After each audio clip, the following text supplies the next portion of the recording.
Shalom bien-aimés, c'est votre frère David.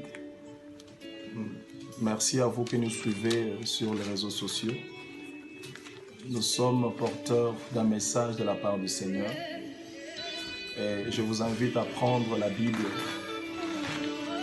à ouvrir dans le livre de Psaume 37, verset 5. Psaume 37, verset 5, la Bible dit ceci. Recommande ton sort à l'Éternel, mets en lui ta confiance et il agira.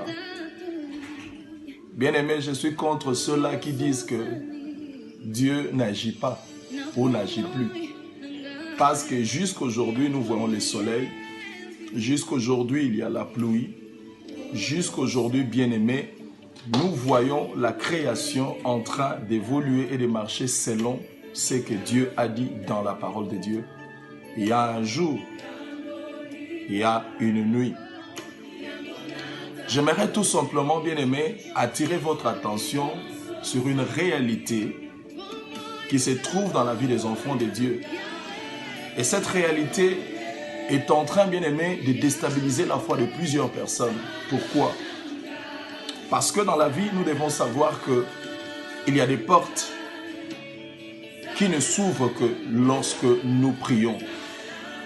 Tu es peut-être en face d'une réalité dont tu n'arrives pas, bien-aimé, à changer. Tu veux entrer dans le mariage, tu veux entrer, bien-aimé, dans le travail, tu veux entrer, bien-aimé, dans la maternité, tu veux entrer, bien-aimé, dans beaucoup de choses que le Seigneur t'a promis, mais tu n'arrives pas à y entrer. Tu dois savoir que la Bible dit « Recommande ton sort à l'Éternel, mets en lui ta confiance et il agira. » Parce que la Bible dit « Si tu crois, bien-aimé, tout est possible à celui qui croit. » C'est pourquoi, bien-aimé, Moïse, dans sa marche avec Dieu, le Seigneur lui a parlé, le Seigneur lui a dit que non, je te mandate pour faire sortir mon peuple et les amener, bien-aimés, dans la terre promise. Mais pendant qu'ils étaient en chemin, ils ont rencontré des difficultés. Qui ne rencontre pas des difficultés? Je sais que tu es en face d'une difficulté que tu n'arrives pas à bien-aimé, à surmonter. Mais voici le secret qui peut t'aider, bien-aimé, à voir la main de Dieu, car la main de Dieu n'est pas trop courte pour sauver, pour délivrer, pour guérir, pour te faire du bien. La Bible dit, ils ont rencontré le premier ennemi qui était Amalek. Pendant qu'ils étaient fatigués, pendant qu'ils étaient las dans ces déserts où il n'y avait plus rien, bien-aimé, l'ennemi s'est acharné pour les empêcher, bien-aimé, de continuer leur parcours. Il y a des choses qui t'empêchent de continuer. Il y a des choses qui t'empêchent, bien-aimé, de vivre, bien-aimé, la réalité que tu veux vivre dans ta vie. Là, le malheur s'impose à ton bonheur.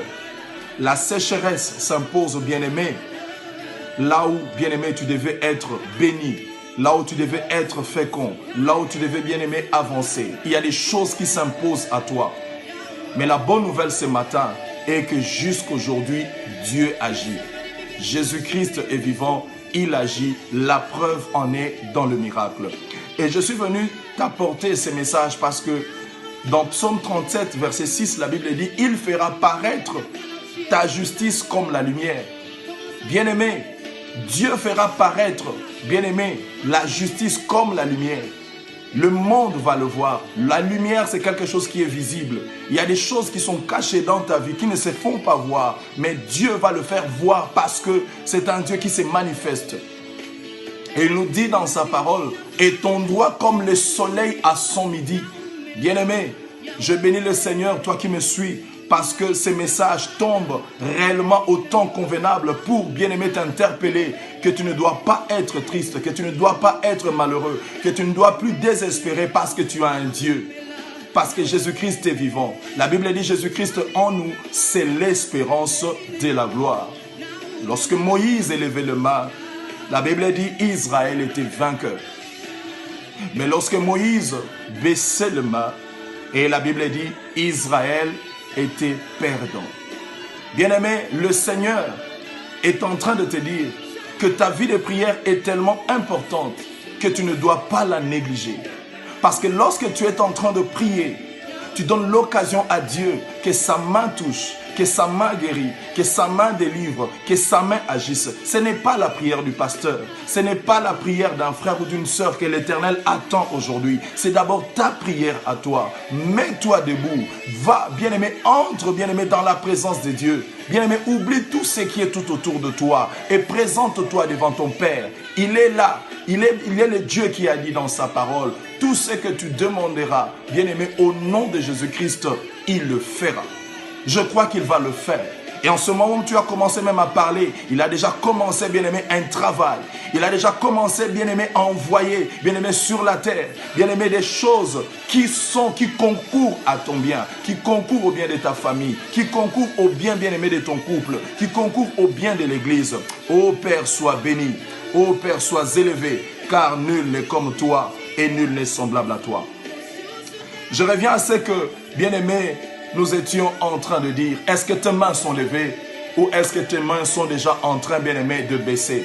Je vois beaucoup de gens, bien-aimés, parce qu'il a prié une fois, deux fois, trois fois et qu'il n'a pas vu la main de Dieu et il a baissé. Mais souvenez-vous qu'il y a un homme dans la Bible, Abraham, qui a attendu une promesse des années. Bien-aimé, il était dans quelle attitude? Un homme de prière.